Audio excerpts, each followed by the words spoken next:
यहाँ पर लक्ष्य देंगे, ध्यान। सो देखो ध्यान से, हमने देख लिया ना। यस देखो हमने क्या क्या देख लिया, हमने देख लिया लॉज ऑफ केमिकल कॉम्बिनेशन, उसमें क्या था, law of conservation of matter, law of constant proportion, दोनों समझ लिया है। अभी नेक्स्ट टॉपिक है हमारा एटम। एटम क्या होता है देखो, हमने पहले भी देखा हुआ एटम का मतलब, लेकिन यहाँ पे वापस समझना एटम का मतलब, क्योंकि इंपॉर्टेंट है, एग्जाम में पूछता है एटम का स्ट्रक्चर और एटम में क्या क्या होता है वो समझ। देखो एटम का मतलब क्या है, एटम होता है smallest part of an element, smallest part of an element. Element क्या होता है, प्योरेस्ट केमिकल होता है, उसको जब तोड़ेंगे तोड़ेंगे तोड़ेंगे तोड़ेंगे तोड़ेंगे छोड़ देंगे तो छोटा, बहुत छोटा पार्ट मिलेगा। तो बहुत छोटा, जो इसके ज्यादा, इतना ज्यादा छोटा होगा कि उसको हम माइक्रोस्कोप से भी देख नहीं पाएंगे, उसको हम इलेक्ट्रॉन माइक्रोस्कोप से भी देख नहीं पाएंगे। वो कंप्यूटर जज करता है कि इसमें कितना प्रोटॉन है, कितना न्यूट्रॉन है, कितना इलेक्ट्रॉन है। ठीक है, तो हमें मालूम पड़ा कि एटम इनडिविजिबल है, ऑलमोस्ट इनडिविजिबल। वो कैसा है कि एकदम स्मॉलेस्ट पार्ट है। ठीक है, किसी भी एलिमेंट का स्मॉलेस्ट पार्ट है। फॉर एग्जांपल तुम्हें गोल्ड की बिस्किट मिली जमीन से खाली मानने के लिए, तो फिर उसको क्या है, काटोगे काटोगे काटोगे काटोगे, तोड़ोगे तोड़ोगे तोड़ोगे, तोड़ते जाओगे तो कहीं ना कहीं आके वो बहुत छोटा हो जाएगा, इतना छोटा कि अब वो एक एटम है। कितना है अब वो, एक एटम। वैसे मान लो कार्बन का मैंने बनाया, यहाँ पे कार्बन है, कोयला तुम्हें जमीन से मिला एकदम प्योर कोयला, तोड़ो तोड़ो तोड़ो तोड़ो, उसमें एक पार्टिकल और तोड़ो तोड़ो तोड़ो के बाद बहुत छोटा मिलेगा, उसको हम क्या बोलेंगे, एटम। तो एटम क्या है, smallest part of an element, उसको क्या बोलते हैं, एटम। सो देखो centre of an atom is the nucleus. Centre में क्या होता है, सेंटर ऑफ एन एटम क्या होता है, न्यूक्लियस। इधर ध्यान दो, इधर बाद में हंसना, बाद में टाइम पास करना, क्योंकि अभी हमारे पास समय नहीं है, बहुत इंपॉर्टेंट टॉपिक चल रहा है, एग्जाम पॉइंट ऑफ व्यू से इंपॉर्टेंट है। तो ध्यान दो, अभी मैंने क्या बोला, centre of an atom is the nucleus. Atom का सेंटर क्या होता है, न्यूक्लियस। और सेंटर में क्या होता है, सेंटर में होता है प्रोटॉन एंड न्यूट्रॉन। बात करेंगे, देखो एटम दो पार्ट में डिवाइडेड है। एटम के अंदर बीच में क्या होता है, सबसे पहले न्यूक्लियस, बाकी एक्स्ट्रा न्यूक्लियर पार्ट है। बाकी क्या है, एक्स्ट्रा न्यूक्लियर पार्ट। तो अभी देखते हैं, the centre of an atom is the nucleus, centre of an atom is the nucleus and they are moving electrons in the extra nuclear part. Nucleus part में क्या होते हैं, इलेक्ट्रॉन्स घूमते रहते हैं। क्या घूमते रहते हैं हमारे पास, इलेक्ट्रॉन्स। ठीक है, डन। आगे बढ़ते हैं। Now next, electrons are negatively charge. Electron कैसे होते हैं, नेगेटिवली चार्ज। इलेक्ट्रॉन्स होते हैं नेगेटिवली चार्ज। कैसे होते हैं इलेक्ट्रॉन्स, नेगेटिवली चार्ज। इलेक्ट्रॉन्स होते हैं नेगेटिवली चार्ज। अब बात आ गई इलेक्ट्रॉन्स की, नेगेटिवली चार्ज, तो प्रोटॉन्स कैसे रहेंगे, पॉजिटिवली चार्ज। तो यहां देखो, electrons are negatively charge, negatively charge elementary particles. Nucleus, जो न्यूक्लियस है वो किससे बना हुआ है, nucleus is made up of positively charge particles. Positively charge particle को हम लोग बोलते हैं प्रोटॉन्स। क्या बोलते हैं, protons. And electrically neutral neutrons. So हमारे पास तीन पार्ट्स है, कितने, तीन चीजें। पहला है प्रोटॉन, दूसरा है न्यूट्रॉन, तीसरा है इलेक्ट्रॉन।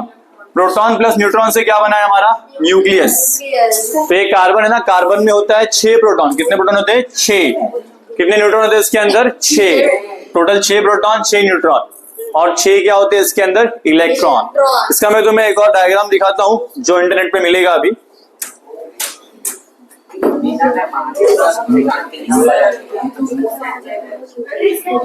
सो देखो हमें क्या देखना है, देखो एटॉमिक स्ट्रक्चर देखना है। सो एटॉमिक स्ट्रक्चर देखेंगे तो हमें क्या क्या दिखेगा, देखो ऐसे समझ में आएगा कि देखो ये दिख रहा है, इसके अंदर क्या मालूम पड़ रहा है,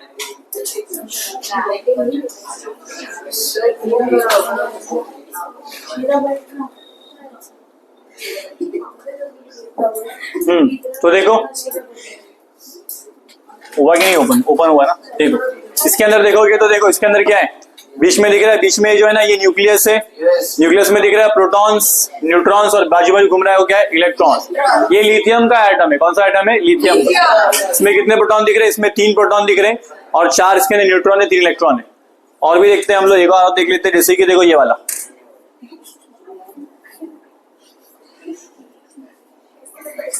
देखो इस वाले को देखो, इसमें भी देखो इलेक्ट्रॉन कैसा होता है, नेगेटिव दिख रहा है, नेगेटिव होता है। ये बेरिलियम है, इसमें कितना दिख रहा है, इसमें इलेक्ट्रॉन नेगेटिव होता है। ये शेल में देखोगे अंदर 2 होता है, क्योंकि 2 कैपेसिटी है। इस बाहर वाले में कितना होता है, 8 की कैपेसिटी, तो अभी 2 भरा हुआ है, बाकी 6 स्पेस खाली है। देखो यहाँ पे क्या प्लस का मतलब क्या होता है, प्रोटॉन्स, और जो इसके बाद नो चार्ज वो क्या होता है, न्यूट्रॉन्स। प्रोटॉन्स होता है, न्यूट्रॉन्स होता है और क्या होता है electrons, proton neutron and electron. Proton होता है पॉजिटिवली चार्ज, न्यूट्रॉन होता है नो चार्ज, इलेक्ट्रॉन होता है negatively charge. Electron negative, proton positive और न्यूट्रॉन नो चार्ज। ठीक है, डन। आते हैं नेक्स्ट पे, नेक्स्ट पे आते देखो, हम लोग और कोई स्ट्रक्चर देखते हैं मिलेगा तो। हाँ ये देखो, इसको देख लो, इसको देखो, इसमें देखो कितना इलेक्ट्रॉन है इसके अंदर, 2 इलेक्ट्रॉन है, 1 2 3 4 5, मतलब ये एक्चुअली में 2,5 का मतलब होता है नाइट्रोजन। ये नाइट्रोजन मतलब 2,5 मतलब 7 ना, 7 नंबर पे कौन आता है नाइट्रोजन। तो नाइट्रोजन का एटम है, इसके अंदर देखोगे तो 7 प्रोटॉन रहेंगे, 7 क्या रहेंगे इलेक्ट्रॉन। जितना प्रोटॉन उतना क्या होता है इलेक्ट्रॉन। तो देखो ये न्यूक्लियर पार्ट है और ये एक्स्ट्रा न्यूक्लियर पार्ट है। एक्स्ट्रा न्यूक्लियर पार्ट में क्या होता है इलेक्ट्रॉन्स होते हैं, बीच में न्यूक्लियस में क्या होते हैं प्रोटॉन्स एंड न्यूट्रॉन्स। क्लियर हो गया। अब आते हैं हमारे टॉपिक पे, ध्यान से देखो। मैंने भी कुछ ऐसे ही बनाया है, मैंने भी कुछ ऐसा ही क्रिएट किया हुआ है, जरा ध्यान दो। Smallest part of an element क्या होता है एटम। एटम में क्या होता है 2 पार्ट, एक होता है न्यूक्लियस और एक क्या होता है एक्स्ट्रा न्यूक्लियर सर्कल। तो जो होता है हमारा न्यूक्लियस, उसके अंदर क्या होता है protons and neutrons, protons and neutrons. Extra nuclear part में क्या होता है इलेक्ट्रॉन्स, क्या होते हैं उसके अंदर इलेक्ट्रॉन्स। प्रोटॉन कैसा होता है पॉजिटिवली चार्ज, इलेक्ट्रॉन कैसा होता है नेगेटिवली चार्ज, न्यूट्रॉन कैसा होता है नो चार्ज। ठीक है, नेक्स्ट टॉपिक पे आते हैं एटॉमिक साइज। कौन सा टॉपिक है एटॉमिक साइज। एटॉमिक साइज बोलो या तो एटॉमिक रेडियस, दोनों का मतलब सेम ही, क्योंकि हमारा एटम ना सर्कुलर फॉर्म में होता है ना। तो अब देखो ये सर्कल और ये सर्कल, सबसे बड़ा कौन सा है, सबसे बड़ा सर्कल कौन सा है, और ये सर्कल सबसे बड़ा साइज किसका है। कैसे मालूम पड़ा तुम्हारे को, बता दो।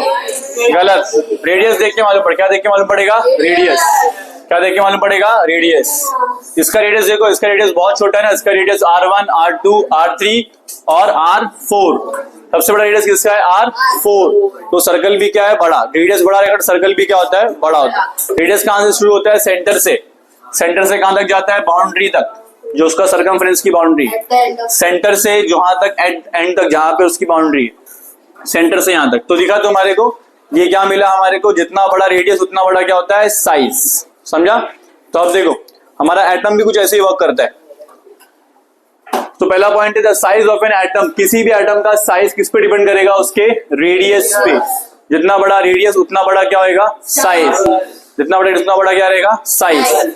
फिर देखो next, the atomic radius is isolated atom. उसका डेफिनेशन क्या है, atomic radius of an isolated atom is the distance between the nucleus से लेकर कहां तक जाने का तुम्हारे को, of an outer most orbit तक जाना है। इसको हम लोग देखते हैं यहाँ पर, जैसे कि फॉर एग्जाम्पल यहाँ देखो मैं बताता हूं सर्च करके, हमें क्या देखने का था एटॉमिक,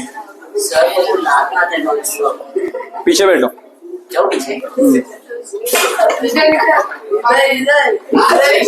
पीछे मतलब इधर उधर, वहां पे, वहां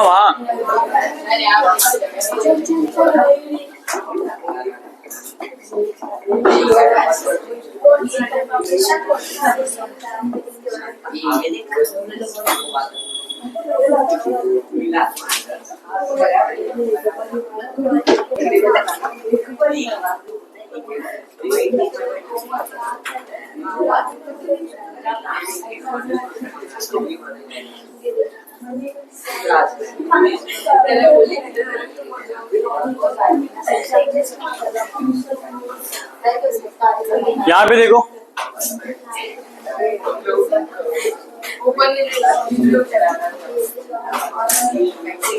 इसको दिख रहा है तुम्हारा, ये दिख रहा है।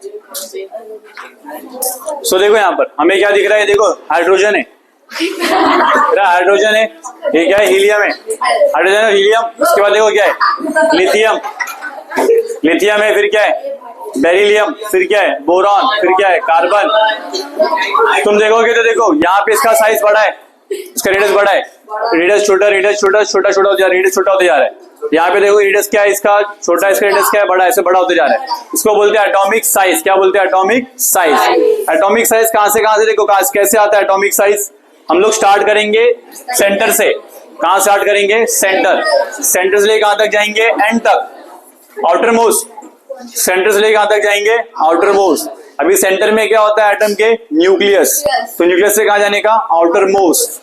सो ध्यान से देखो, हमने क्या मालूम पड़ा, एटॉमिक रेडियस जो होता है, एटॉमिक रेडियस वो क्या होता है, आइसोलेटेड एटम का, एक अकेले एटम का कैसे होता है, फ्रॉम द स्टार्ट कहां से होता है, स्टार्ट डिस्टेंस होता है, distance from the nucleus, nucleus लेकर कहां तक जाएगा, आउटर मोस्ट ऑर्बिट तक जाएगा। सपोज ये सर्कल नहीं एटम होता, मान लेते हैं यहाँ पे न्यूक्लियस है, यहाँ पे न्यूक्लियस है, यहाँ पे न्यूक्लियस है, यहाँ पे एक शेल है, यहाँ पे एक शेल है, यहाँ पे न्यूक्लियस है, ऐसे मल्टीपल शेल है। सो हम लोग स्टार्ट कहां करेंगे, डिस्टेंस को स्टार्ट कहां करेंगे, सेंटर से। सेंटर में क्या रहता है, न्यूक्लियस, न्यूक्लियस से कहां तक, यहां तक, न्यूक्लियस से कहां तक, यहां तक, न्यूक्लियस से कहां तक, यहां तक, यहां मतलब एंड तक, एंड तक जाने का। तुम यही बीच में रुक गए तो फिर प्रॉब्लम हो जाएगा, बीच में रुक गए तो फिर प्रॉब्लम हो जाएगा, पूरा जाने का, पूरा एंड तक जाने का। तो वो क्या रहेगा, रेडियस, जितना बड़ा रेडियस उतना बड़ा क्या रहेगा, एटॉमिक साइज। एटम का radius is equal to atom का साइज। एटम का रेडियस ज्यादा है तो साइज भी ज्यादा है, एटम का रेडियस कम है तो साइज भी कम है। क्लियर हो गया। और ये वैल्यू जो होती है बहुत छोटी होती है, इतनी छोटी होती है कि हम लोग जज नहीं कर पाएंगे इसको, इसके लिए मशीन आती है, मशीन से मालूम पड़ता है कि एटॉम का साइज कितना है। सो देखो, it is express in nanometre. किसमें दिखाते हैं इसको, कैसे एक्सप्रेस करते हैं इसको, नैनोमीटर। एक होता है मीटर, फिर एक होता है सेंटीमीटर, फिर एक होता है मिलीमीटर, फिर एक होता है माइक्रोमीटर, फिर होता है नैनोमीटर। नैनोमीटर बहुत छोटा होता है, बहुत छोटा मतलब बहुत छोटा होता है। तो एटम का जो साइज है ना वो किसमें आता है, नैनोमीटर्स में आता है। किसमें आता है, नैनोमीटर। एक नैनोमीटर कितना होता है, 0.0003, फिर 3, फिर 2, 1, मतलब टोटल 8 जीरो के बाद 1 आता है।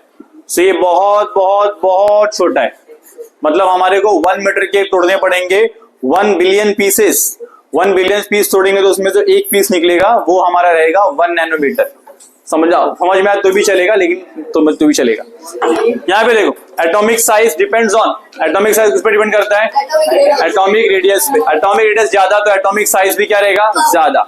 एटॉमिक रेडियस कम है तो एटॉमिक साइज भी क्या रहेगा, कम। क्लियर हो गया। इसको लिख लो फटाफट।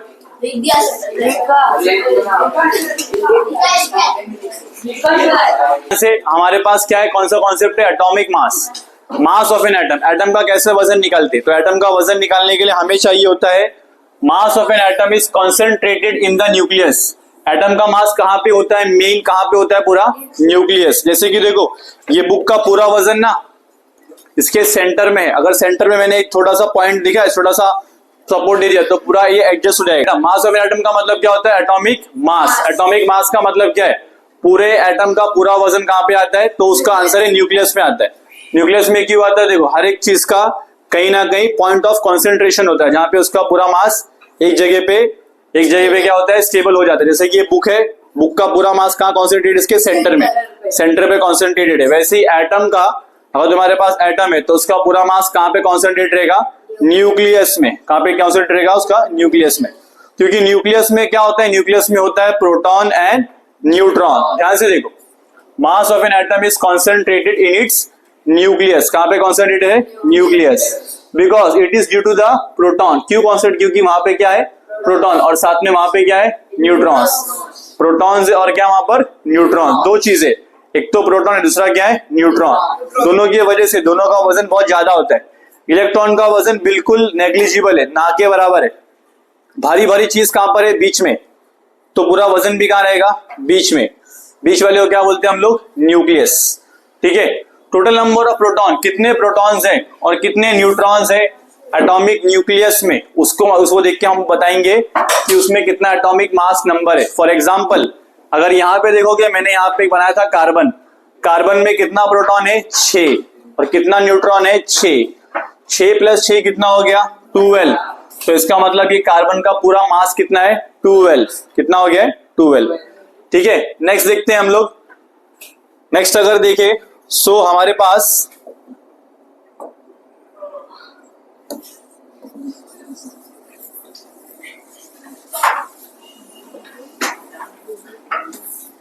देखो ध्यान से, हमारे पास देखो यहाँ पे क्या बोला मैंने कि मास ऑफ एन एटम किसमें वजह से आता है, प्रोटॉन एंड न्यूट्रॉन की वजह से। मैं 2-3 चीज बनाता हूँ। यहाँ पे देखो, ये न्यूक्लियस है हाइड्रोजन का, इसमें कितना प्रोटॉन है? इसमें एक प्रोटॉन है, 1 proton 0 neutron. Proton plus neutron कितना आएगा? 1 प्लस 0 कितना आएगा आंसर? ए का आंसर आया 1। तो इसका मास नंबर कितना है? 1। लिथियम मैंने बनाया, लिथियम में के अंदर होता है 3 प्रोटॉन और 4 न्यूट्रॉन, तो उसका नंबर कितना आएगा बताओ? 7।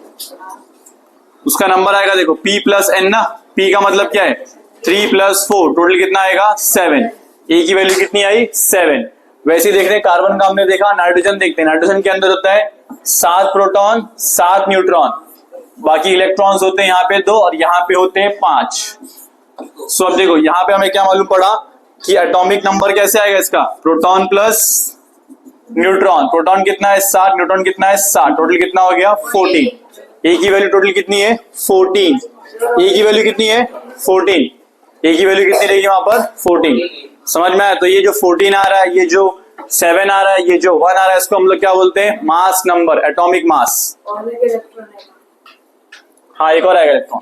तो यहाँ पे रहेगा हमारे पास क्या मालूम पड़ा हमारे को? एटॉमिक मास कैसे मालूम पड़ता है? Number of proton plus number of neutrons. ठीक है, और दोनों अगर साथ में रहेंगे तो उसको हम लोग क्या बोलते हैं? न्यूक्लियॉन्स। क्या कहते हैं उसे? न्यूक्लियॉन्स। तो पहला पॉइंट, खाली नाम है उसका, न्यूक्लियॉन बोलो। पूरे को क्या बोलते हैं? न्यूक्लियस के अंदर न्यूक्लियॉन्स है। न्यूक्लियॉन्स मतलब क्या है? प्रोटॉन एंड न्यूट्रॉन का ग्रुप। समझे क्या? तो बोलो मास of an atom is concentrated in its nucleus. इसको रीड करना है, मास of an atom is concentrated in its nucleus. पूरा पढ़ो एक बार। nucleus and it is due to the protons and neutrons in it. The total number of protons and neutrons is in the atomic nucleus is called the atomic mass number. दोनों को मिला के क्या बोलते हैं हम लोग? Atomic mass number. Protons and neutrons are together called as nucleons. दोनों को मिला के क्या बोलेंगे हम लोग? Nucleons. Next, atomic mass is represented by symbol A. A is equal to क्या होता है? P plus N। क्या होता है? P plus N, proton plus neutron. A is equal to P plus N मतलब प्रोटॉन प्लस न्यूट्रॉन। हमने क्या देखा? कुछ एटम्स का देखा हमने। ए का क्या है? हाइड्रोजन का क्या आता है? 1। इसके लिथियम का क्या आया? 7। और इसका क्या आया? नाइट्रोजन का क्या आया? 14। अभी हमारे पास एक्सरसाइज है, क्योंकि देखो यहाँ पे कुछ चीजें हैं। पहले आता है एलिमेंट। एलिमेंट से क्या बनता है? एटम। एलिमेंट से क्या बनता है? एटम। दूसरा होता है कंपाउंड। कंपाउंड से क्या बनता है? कंपाउंड से बनता है मॉलिक्यूल। कंपाउंड से क्या बनता है? मॉलिक्यूल। एटम क्या होता है? Smallest part of an element. Compound क्या होता है? स्मॉलेस्ट पार्ट ऑफ मॉलिक्यूल क्या होता है? Smallest part of a compound. देखो मैं कुछ तुम्हें बताता हूं अभी। ये H दिखा, ये H2O दिखा, ये N2O दिखा, ये N दिखा, ये ऑक्सीजन दिखा, ये CO2 दिखा, ये कार्बन है। ऐसे देखो, तो तुम बताओ इसमें कौन सा एलिमेंट है और कौन सा कंपाउंड है? पहला वाला बताओ एलिमेंट है कि कंपाउंड है? पहला वाला क्या है? एलिमेंट। पहला वाला क्या है? एलिमेंट। सेकंड वाला क्या बताओ? तो कंपाउंड है ये, क्योंकि इसके अंदर 2 चीजें आ रही है। सेकंड देखो, थर्ड वाला देखो क्या है? कंपाउंड है। इसको बताओ क्या है? एलिमेंट। ये क्या है? एलिमेंट। ये क्या है? कंपाउंड। ये क्या है? एलिमेंट। तो देखो एलिमेंट का छोटे पार्ट को बोलते हैं, एलिमेंट के छोटे पार्ट को बोलते हैं एटम, और कंपाउंड के छोटे पार्ट को बोलते हैं मॉलिक्यूल। क्या बोलते हैं? मॉलिक्यूल। अगर तुम्हारे पास पानी है, पानी भर भर के ढक्कन में है, ढक्कन में पूरा पानी भरा हुआ है, तो वो कंपाउंड है। क्या है? कंपाउंड। तो तुम उसमें से एक निकाल पाओ, एक H2O निकाल पाओ, सिर्फ एक H2O निकाल पाओगे तो वो क्या रहेगा? मॉलिक्यूल। क्या रहेगा? मॉलिक्यूल। सो अभी हमें जानना है mass of a molecular mass. क्या जानना है हमें? Molecular mass. एक H2O क्या? देखो हमें मॉलिक्यूलर मास जानना है। एक H2O बहुत छोटा होता है। कितना छोटा होता है कि हम लोग इलेक्ट्रॉन माइक्रोस्कोप से उसको देख सकते हैं, वैसे देख नहीं सकते। अगर हमने देखे, अगर देखो हमारे पास एक बूंद पानी है, वन ड्रॉप ऑफ वाटर भी होता है, खाली उंगली पे छोटा सा एक बूंद पानी है, उसके अंदर भी लाखों की संख्या में, करोड़ों की संख्या में H2O है। क्या उसके अंदर? H2O। समझे क्या? H2O के अंदर मतलब बहुत, एक बूंद की बात ही किया मैंने, एक बूंद के अंदर करोड़ों की संख्या में क्या है? H2O। उसमें से एक H2O निकालना बहुत ज्यादा डिफिकल्ट है। निकाल पाएंगे क्या हम लोग? नहीं। वो कैसे निकलेगा? कैसे देख सकते, कैसे जान सकते हो उसको? एक ही तरीका, इलेक्ट्रॉन माइक्रोस्कोप। नाउ नेक्स्ट हमने देख लिया मास of an atom. Mass of an atom देखो मैंने यहाँ पे कुछ कुछ अभी एक्सरसाइज करा रहा हूँ, एक छोटा सा एग्जांपल है, उसको हम लोग खत्म करते हैं। तो उसके हेडिंग में आएगा मॉलिक्यूलर मास। हेडिंग में क्या आएगा? Molecular mass. ये तुमको मैं थोड़ा कराऊंगा, बाकी सब तुम्हें करना पड़ेगा। इसका देखो एक डेफिनेशन है, वो डेफिनेशन लिखते हैं। द मॉलिक्यूलर मास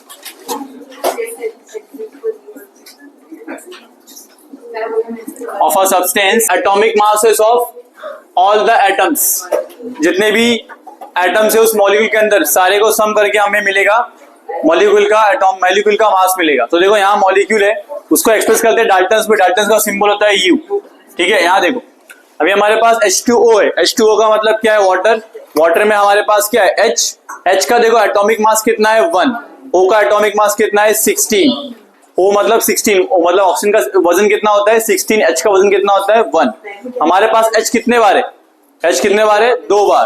तो मैंने क्या लिखा? Atomic mass of H multiply by 2 plus atomic mass of O multiply by कुछ है, मल्टीप्लाई कुछ नहीं है तो मतलब 1, तो 1 वही रहेगा। सो देखो यहाँ पे 1 इंटू 2 क्या होता है? 2, और 16 का 16 रहेगा। 2 प्लस 16 कितना हो जाएगा टोटल? 18U। समझे क्या? 18U हो जाएगा।